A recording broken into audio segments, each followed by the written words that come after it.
So the last part that we're going to look at is about regionalism.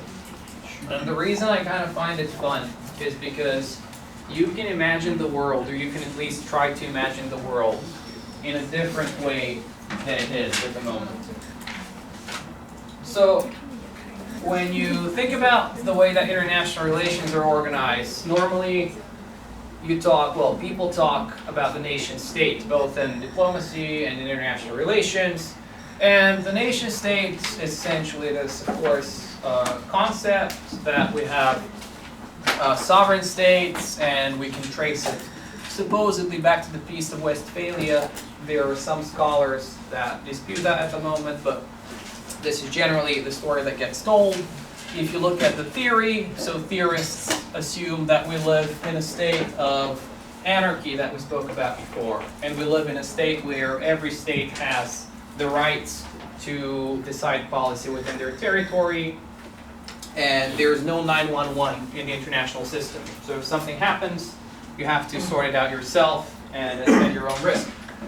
And then at the United Nations Charter also has makes a statement that's in support of the idea of sovereignty and anarchy, saying nothing should authorize intervention in matters essentially within the domestic jurisdiction of any state. Okay, so far so good. Now here's the problem. Well, first of all, critical theories, so the opposite of mainstream theories, often assume that the international is made up of hierarchies. So it's not everybody for himself, it's not everybody sovereign, but it's a matter of certain countries influencing others or having power over others. And that's what defines all international interstate relationships. And also you have the issue, well, and that's an increasingly growing issue of humanitarian intervention by the United Nations or by regional organizations. In Africa, that might be the African Union that also supports this type of measure. In Europe, obviously, if anything happened, we would expect the EU to take some action or at least some kind of policy stance.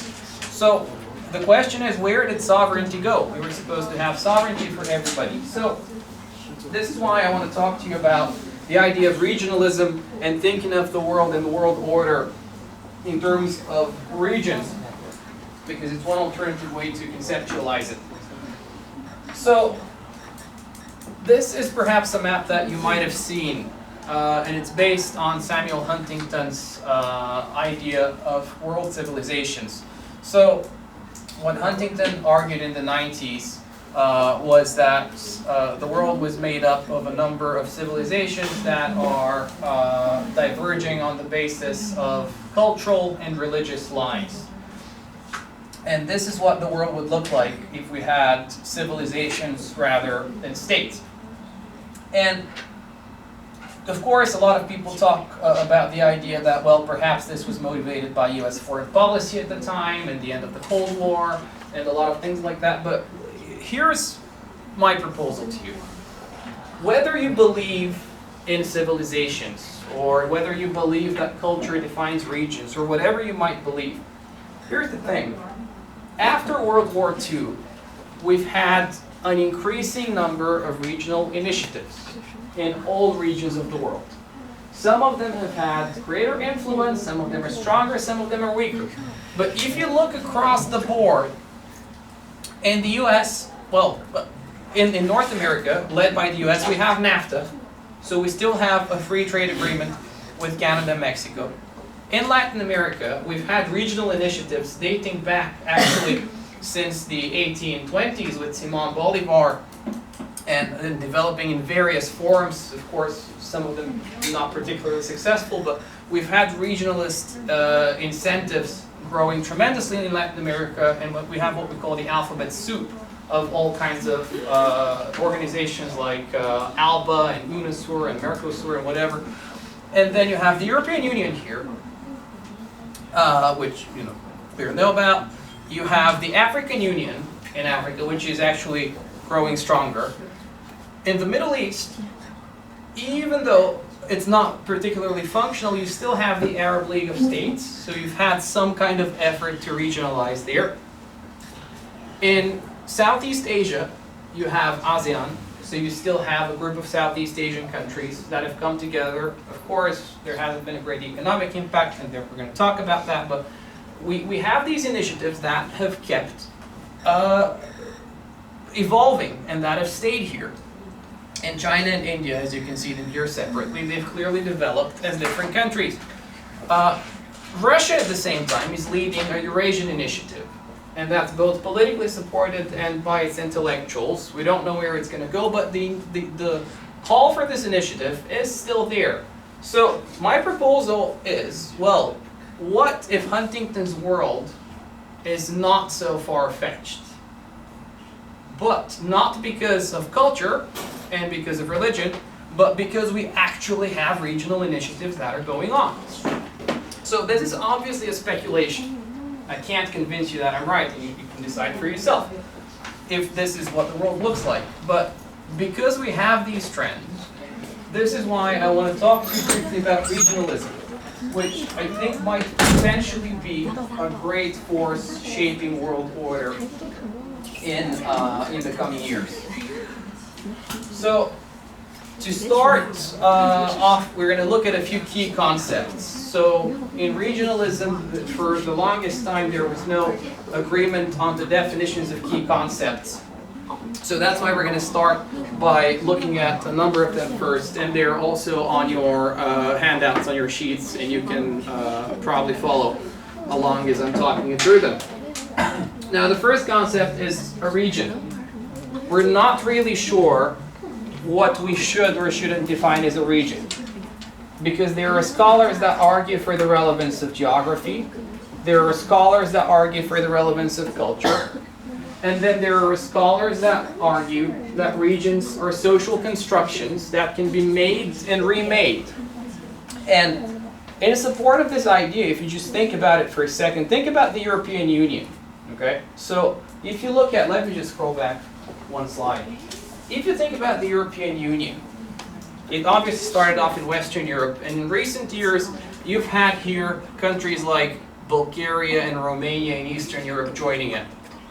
Well, these countries, according to Huntington's model and according to the religious divide, because they're Orthodox Christian, they shouldn't be a part of Western European culture, but they're in the region. So when did they become a part of Western European culture? So is it something that exists there because of geography? Is it because religious values somehow converge? Or is it because regions are made and remade for different purposes? Is it because of geopolitics and the idea that Western Europe would rather incorporate these areas than leave them and expose them to potential Russian influence? So when you think about regions, considering the way that they are defined, if you look at even Latin America, well, is this one region? Or is this two regions that stop here? And this is, let me scroll back one slide, and this is kind of the North American one that ends here. And then you have a South American region. Or is this even more than one region? So do you have the region of the Andes here, and then you have Brazil, Argentina, Chile, for example. So how are these regions made? Who makes them? And how does that influence international politics is the question. When you think about regionalism, here's another question. Is regionalism led by states or no? Is it led by business interests that want to, for instance, companies that want to do free trade? Or is it led by society, by people that genuinely want to integrate? Or is it led by external forces, for instance, globalization, that comes over and pushes forces towards conversion? So when you think about regionalism, is it state-led or no? This is one of the core questions. The other part of the question here is, when you're talking about regional institutions, and we're going to define institutions in a second, but are you talking about building institutions or about sustaining institutions? So if you look at Latin America, again, we've had, in Latin America, we've had dozens of institutions that we tried to build, And all of them have consistently stumbled somewhere down the line. So the fact that we keep building them, does this mean that we have ongoing regionalism that's succeeding? Or does this mean that regionalism is constantly failing? So we're not really sure what are the signs of regionalism always. Then you have regionalization. So regionalism and regionalization are two concepts that are distinct in theoretical terms.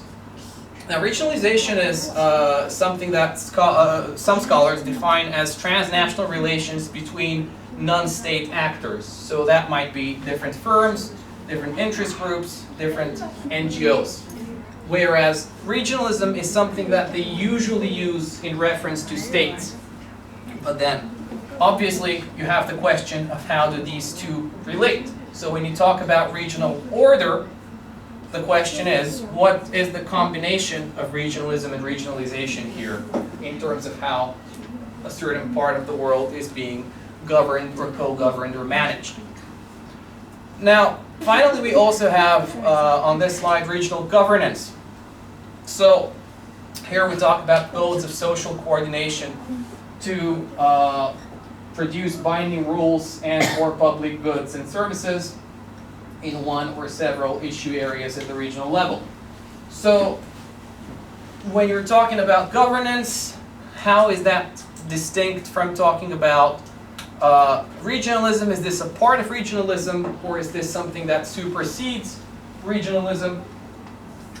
These are kind of questions that when you discuss the topic, you have to be really clear on them. And there's not one right answer necessarily. You can obviously engage in discussions and adopt your own definition and justify them, but these are questions that you should certainly think about. Now, 5 other terms that are also very important in that dialogue are, first of all, institutions. Now, luckily for that, we have a definition that we've kind of agreed on within social sciences.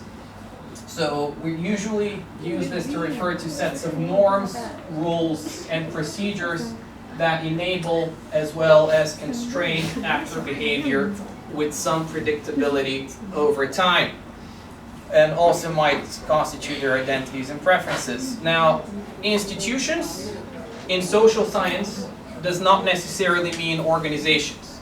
So an organization is something that has essentially an office, people working there, it's registered, it has a name, and this is different from an institution. An institution might be just norms or rules that we have agreed on in some form, and there might not be necessarily an organization behind it. Now, when you think about regionalization and regionalism, this usually boils down to cooperation. And with cooperation, there are 2 ways to think about it. One of these ways is the scope of cooperation. So what does this cooperation cover? And the other one is the level of cooperation. So are you cooperating at the state level, or at the business-to-business level, or at the civil society level, or in between them? So how do these levels potentially intertwine is again another question we're thinking about. Finally, 2 terms that are fairly technical, but you will see them in the literature, potentially are pooling and delegation. So pooling means you are jointly exercising sovereignty. So you're pooling, meaning you're kind of putting sovereignty together. Whereas delegation means a certain state is transferring authority and sovereignty rights to a supranational organization. So for instance, you can think about the EU in some aspects, for instance, in terms of financial policy, in terms of foreign policy, in terms of trade. You can talk about delegation of authority to the union. So these concepts, these 10 concepts are kind of at the core of having a healthy discussion on regionalism, and if you get engaged in the topic, you have to be very clear on what they mean and how they relate to the discussion. Now, regionalism developed, first of all, empirically. So when you think about the actual initiatives that have been going on, you can look at it over time in terms of history. And second of all, it developed in terms of different theories that explain regionalism. Now, in both instances, it hasn't developed particularly smoothly. So if you think about the history of regionalism, well, a lot of these regions haven't integrated to a particularly large extent, and there are, of course, reasons for that we're going to look into. And if you think in terms of theory, of course, you're going to discover that some of these theories are unable to explain a lot of what's going on in the world. So that's a very important distinction between the theory and the history of regionalism that you should make in understanding it. Of course, you should also think about time and space. So how do you divide regionalism into periods? Do you have to? Is this the right way to divide it? And how do we divide it across space as well? Where do these regions start and end, and why so? So when you look at the phases of regionalism, we are kind of looking at it both empirically and in terms of theory here as we go along, but keep in mind that these are conceptually separate. First we'll look into early regionalism. So this is regionalism that started at the beginning of the 1800s and it goes up until the end of World War II. Then we look into the so-called old regionalism from the 50s to the 70s and new regionalism 80s to the 90s, and these largely reflect the European experience, which is one of the kind of the issues with current scholarship that we're going to talk about. And finally, I'll very briefly mention to you a fairly new trend of comparative regionalism that is developing in the field. So, looking at early regionalism, first of all, in Europe itself, there were plenty of proposals for instance, what Victor Hugo called the United States of Europe. Now, unfortunately, clearly, the First World War did the exact opposite at the time, but the idea has been there for a while. You've had, for instance, Kant, the philosopher, talking about a federation of states. He clearly believed in kind of the good part of human nature. But even though you had these proposals in Europe, you also have to keep in mind that simultaneously in the rest of the world there was a lot of other things happening. So generally the narrative falls on Europe, but actually in the rest of the world there are much earlier attempts to regionalize. So for instance, the oldest regional organization in the world is the Organization of American States, which is between North and South America, and it deals with things like monitoring elections. To an extent it promotes democracy, because obviously the US is to a large extent behind it.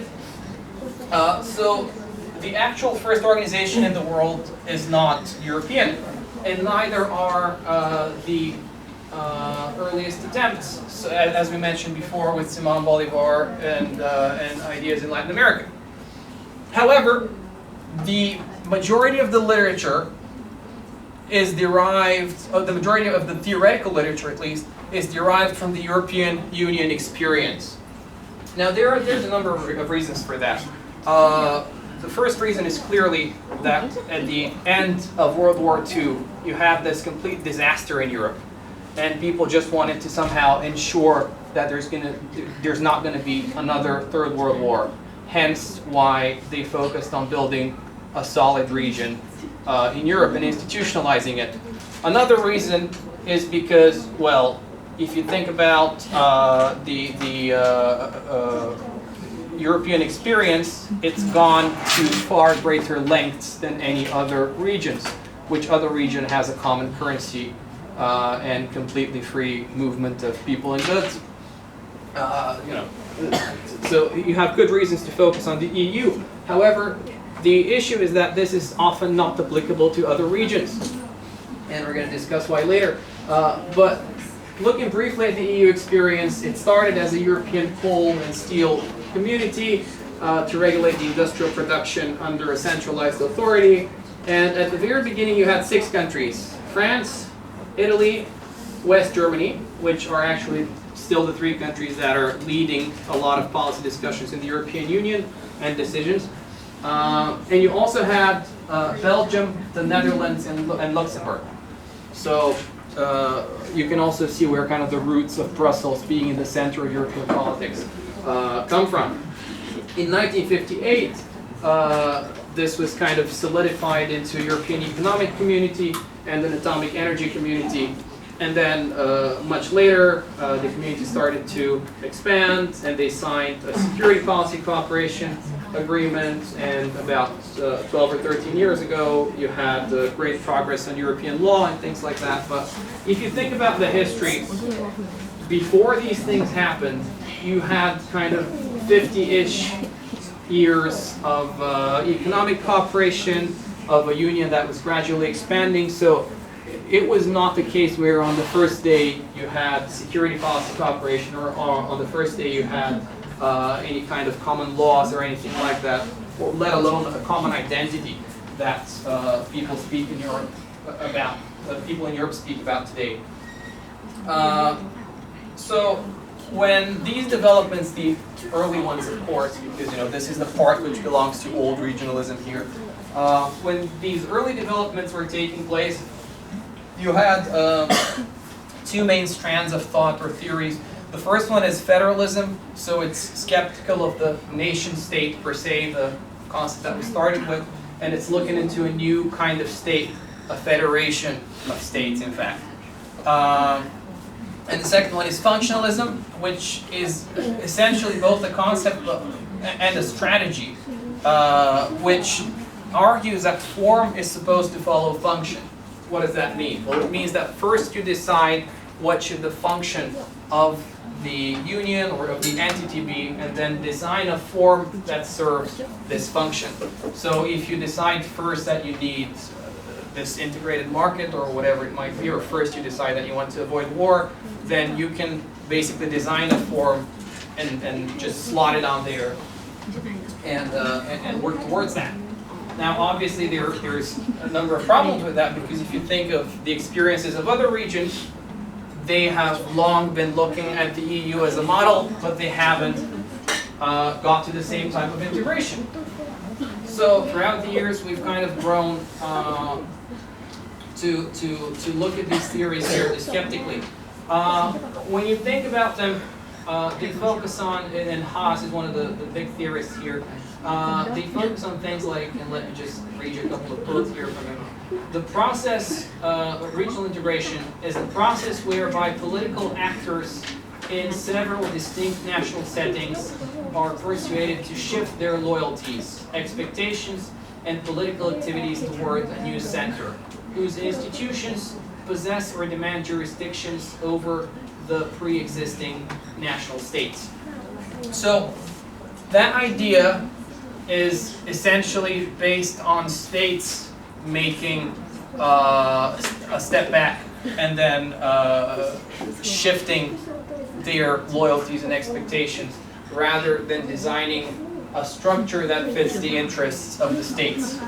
So what Haas was expecting to happen with European states was, he was hoping that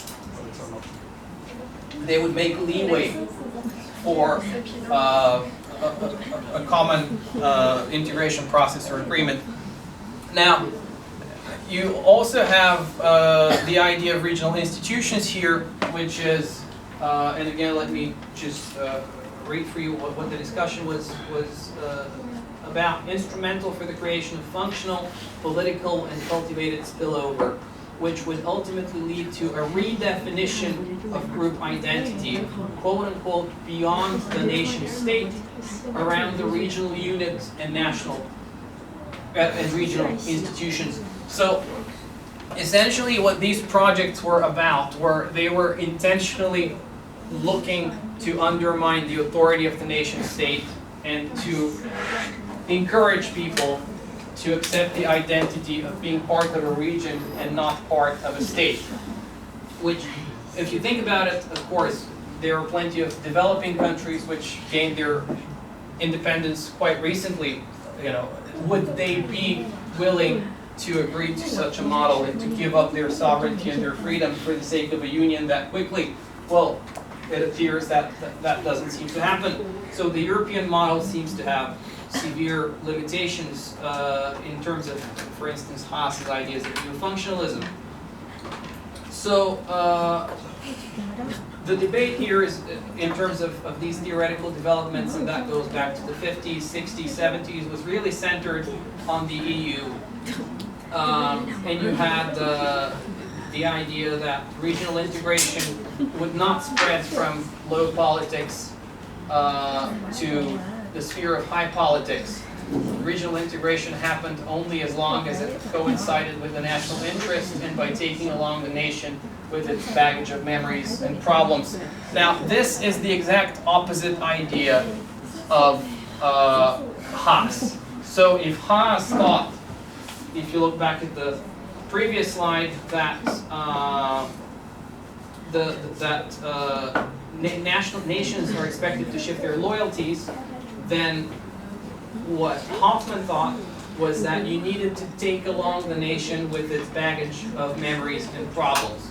So the debate back in the day was really whether we should design a structure that integrates the state, or we should ask the state to redefine its identity and fit the structure.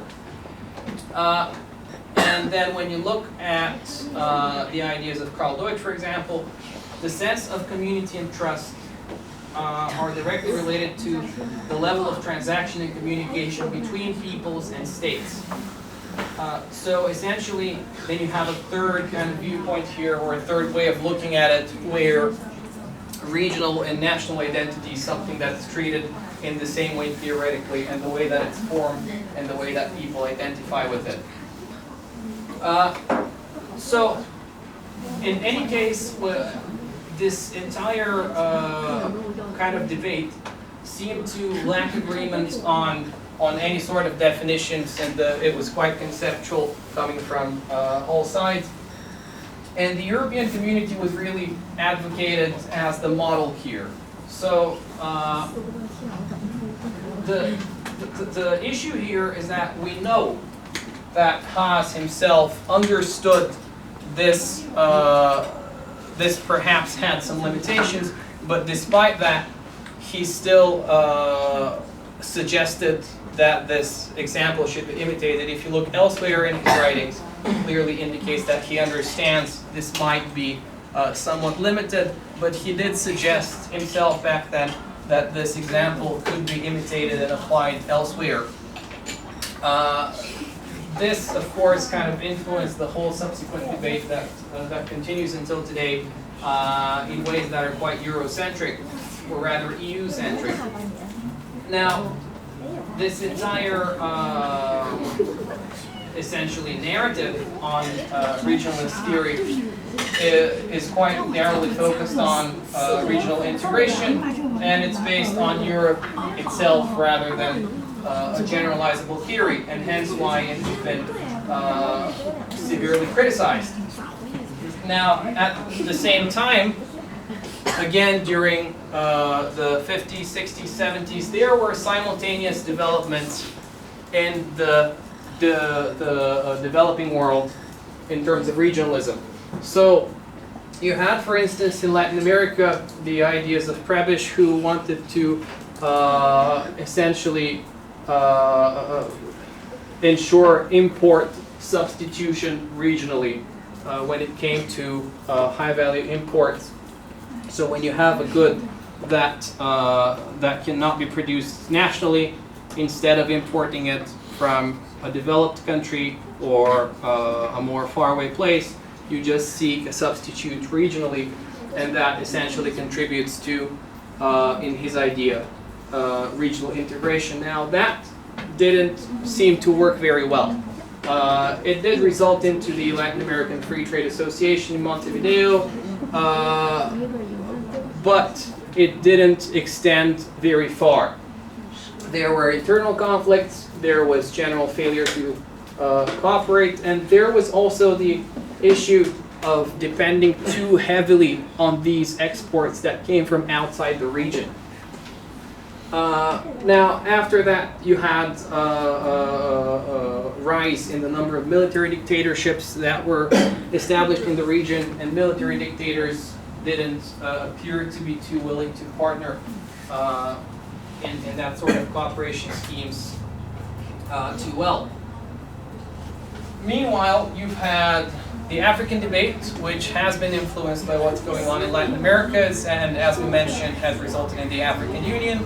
And you also have ASEAN, which has been surprisingly successful, in fact. So if you look at the budget of ASEAN in Southeast Asia, it is about 10 times lower than the budget of the European Union.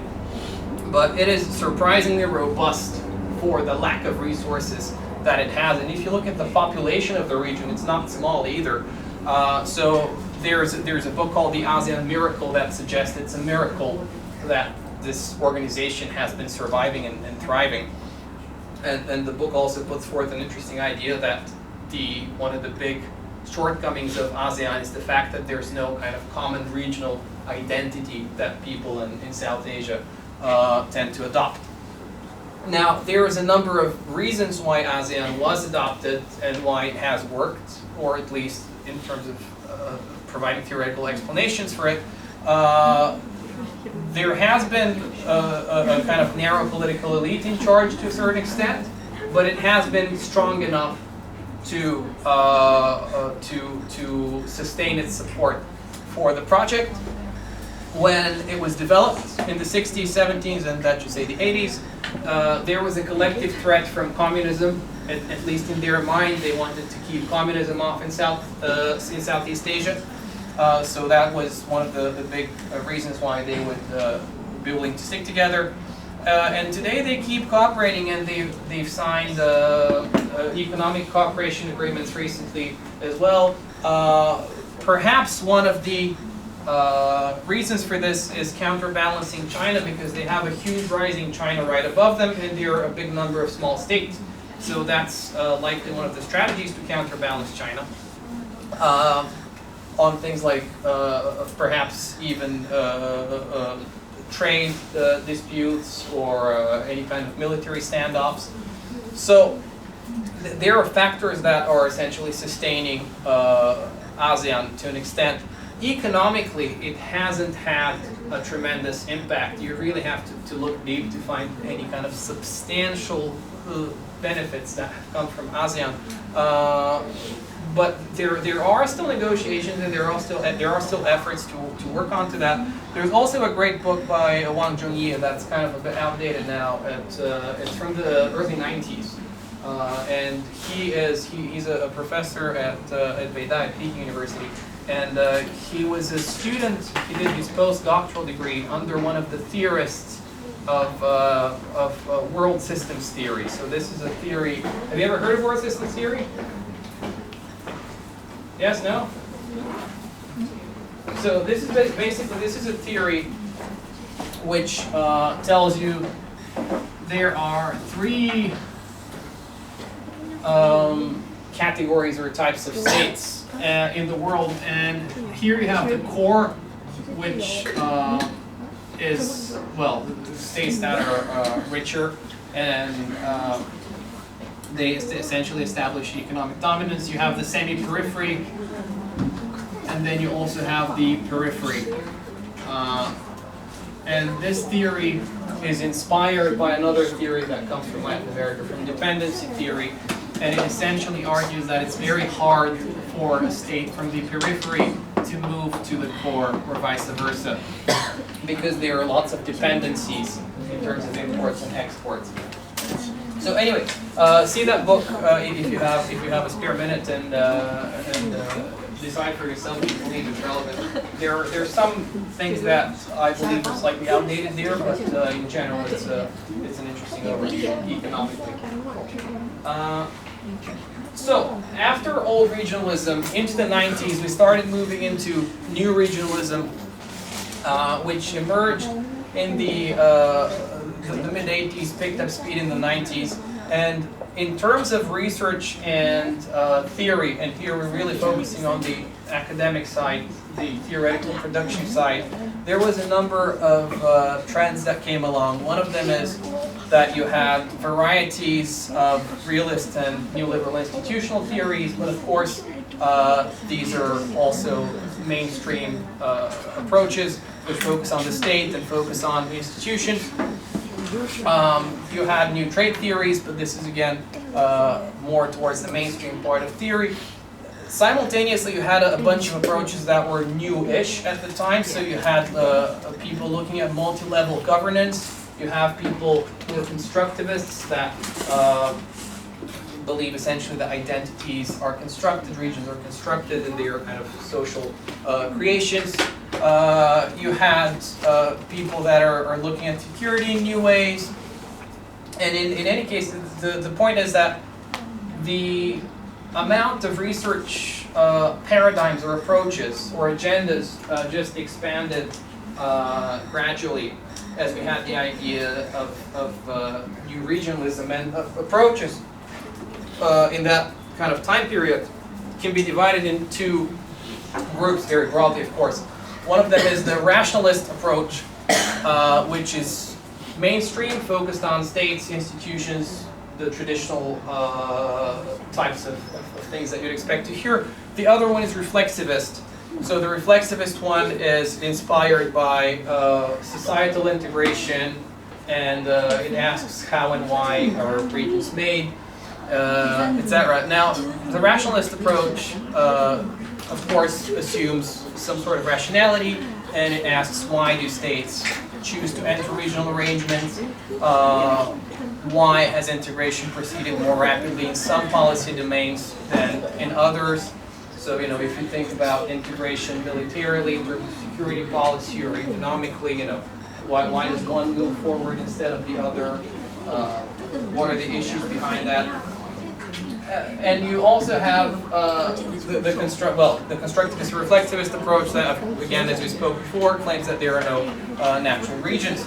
Now, you also have a critique on both approaches that argues that they tend to neglect the politics of defining and redefining a region. So essentially you have an external critique by Ivo Newman, who believes that this should be acknowledged to a greater extent as a political act. Now, recently we've had a move towards comparative regionalism, and the reason why this is very valuable in terms of knowledge and theory production is because we've been focused on the European story for such a long time that comparative regionalism can help us to gain insight into other parts of the world, or to understand how and why these theories can or cannot work together. Now, when you think about the non-EU world, well, perhaps people there understand the state differently, and perhaps they understand the region differently, and what regionalism means. So their goal is not necessarily integration, but sometimes autonomy.